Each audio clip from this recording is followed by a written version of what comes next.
నేడు నీతి Aayog 9వ governing council సమావేశం జరగనుంది. ఢిల్లీలోని రాష్ట్రపతి భవన్ కల్చరల్ సెంటర్లో జరిగే ఈ నీతి ఆయోగ్ సమావేశానికి ప్రధానమంత్రి నరేంద్ర మోదీ అధ్యక్షత వహించనున్నారు. Viksit Bharat at the rate of 2047 అనే థీమ్తో అభివృద్ధి చెందిన దేశంగా భారత్ను రూపొందించడమే లక్ష్యంగా ఈ సమావేశం దృష్టి సారించనుంది.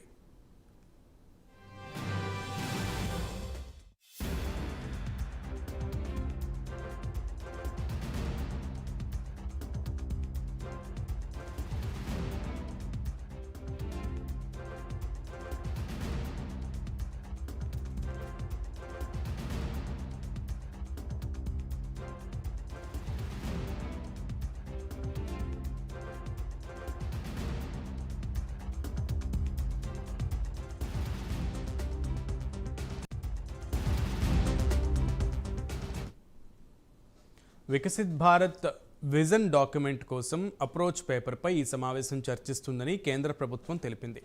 కేంద్ర రాష్ట్రాల మధ్య పరస్పర సహకారాన్ని మరింత వేగవంతం చేయడంతో పాటు గ్రామీణ పట్టణ జనాభా జీవన ప్రమాణాలను పెంచేందుకు తీసుకోవాల్సిన చర్యలపైన నీతి ఆయోగ్ సమావేశంలో చర్చించనున్నారు.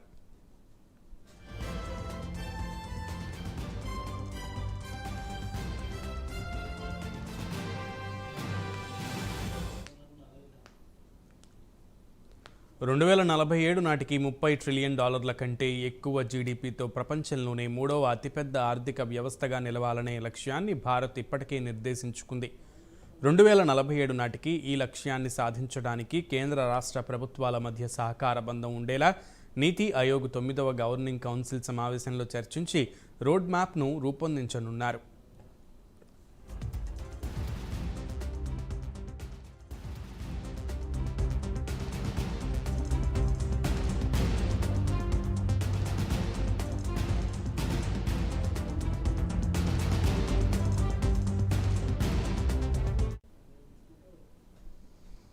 కేంద్రం పార్లమెంట్లో ప్రవేశపెట్టిన బడ్జెట్లో ఎన్డీఏ మిత్రపక్షాలకే నిధులు కేటాయించిందని ప్రతిపక్ష ఇండియా కూటమి తీవ్ర ఆరోపణలు చేస్తోంది.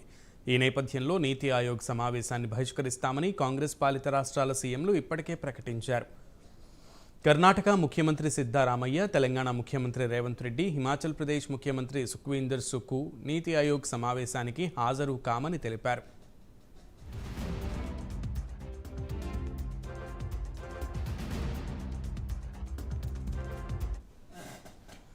ఏపీ ముఖ్యమంత్రి చంద్రబాబు నాయుడు ఇప్పటికే ఢిల్లీ చేరుకున్నారు. నేడు జరిగే నీతి ఆయోగ్ సమావేశానికి హాజరు కానున్నారు. పోలవరం కొత్త డయాఫ్రమ్ వాల్ నిర్మాణ ప్రతిపాదనలు, అమరావతి నిర్మాణ ప్రతిపాదనలపై చంద్రబాబు సమావేశంలో చర్చించనున్నారు.